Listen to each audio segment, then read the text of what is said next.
ఎంఓయూల grounding పై focus పెట్టిన CM Revanth 148 కోట్లతో approach రోడ్ల నిర్మాణానికి ఆమోదం. Online gaming authority of India ఏర్పాటు. రైతుల్ని ముంచేసిన అకాల వానలు. ఇలాంటి వార్తల్ని 30 సెకండ్స్ ఫుల్ న్యూస్ లో చూసేద్దాం.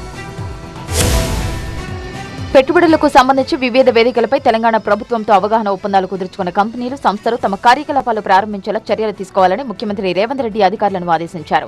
అందుకు అవసరమైన అన్ని రకాల సదుపాయాలను కల్పించాలని స్పష్టం చేశారు. రాష్ట్రంలో పెట్టుబడులకు సంబంధించి Davos Telangana rising global summit లో పలు కంపెనీలతో కుదిరిన ఎంఓయూలు కార్యరూపం దాల్చడంలో ఆయా సంస్థల కార్యకలాపాల పురోగతిపై జరిపిన ఉన్నత స్థాయి సమావేశంలో పలు సూచనలు చేశారు ముఖ్యమంత్రి.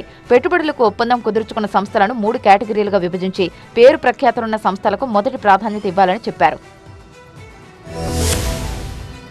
రాష్ట్రంలో 3 ఏళ్ల క్రితమే వంతెనల నిర్మాణం పూర్తయిన అప్రోచ్ రోడ్డు లేక అవి నిరుపయోగంగా మారడంపై డిప్యూటీ సీఎం భట్టి విక్రమార్క తీవ్ర అసంతృప్తి వ్యక్తం చేశారు. ప్రజా ప్రయోజనాలను దృష్టిలో ఉంచుకుని సుదీర్ఘకాలంగా పెండింగ్ లో ఉన్న అప్రోచ్ రోడ్ల నిర్మాణ పనులను వెంటనే ప్రారంభించాలని అధికారులను ఆదేశించారు. సచివాలయంలో ఆయన అధ్యక్షతన జరిగిన కేబినెట్ సబ్ కమిటీ సమావేశంలో మంత్రులు కోమటిరెడ్డి వెంకటరెడ్డి, దుద్దిళ్ల శ్రీధర్బాబు పాల్గొన్నారు. ఈ సందర్భంగా అప్రోచ్ రోడ్ల నిర్మాణానికి అవసరమైన 148 కోట్ల రూపాయల నిధుల విడుదలకు కమిటీ గ్రీన్ సిగ్నల్ ఇచ్చింది. ప్రభుత్వ నిధులు సద్వినియోగం కావాలంటే పనుల్లో వేగం పెరగాలని డిప్యూటీ సీఎం స్పష్టం చేశారు.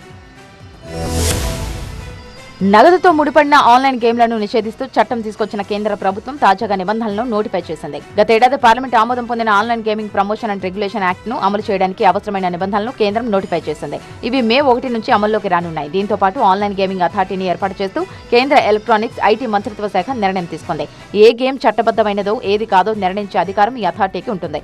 ఇందులో కేంద్ర ఎలక్ట్రానిక్స్, ఐటీ మంత్రిత్వ శాఖ అదనపు కార్యదర్శి చైర్మన్ గా ఎక్స్ ఆఫీషియోగా ఉంటారని కేంద్రం ప్రకటించింది. రియల్ మనీ గేమ్లు కాకపోతే చాలా వరకు గేమ్లకు తప్పనిసరి రిజిస్ట్రేషన్ చేయాల్సిన అవసరం లేదని ఐటీ సెక్రటరీ స్పష్టం చేశారు.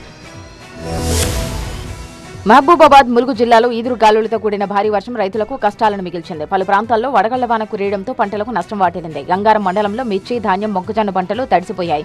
ములుగు జిల్లాలో పలు చోట్ల చెట్లు విరిగిపడ్డాయి. వడగండ్ల వానల ప్రభావంతో పంటలకు తీవ్ర నష్టం కలగడంతో రైతులు తీవ్ర ఆందోళన చెందుతున్నారు. ములుగు జిల్లా ఏజెన్సీలో కూడా వడగండ్ల వాన బీభత్సం సృష్టించింది.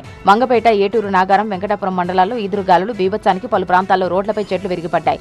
ఏటూరు నాగారం, కమలాపురం మధ్య రహదారిపై చెట్లు, విద్యుత్ స్తంభాలు పడిపోయాయి. మిర్చి, వరి పంటలు తడిసిపోవడంతో రైతులకు నష్టం వాటిల్లింది.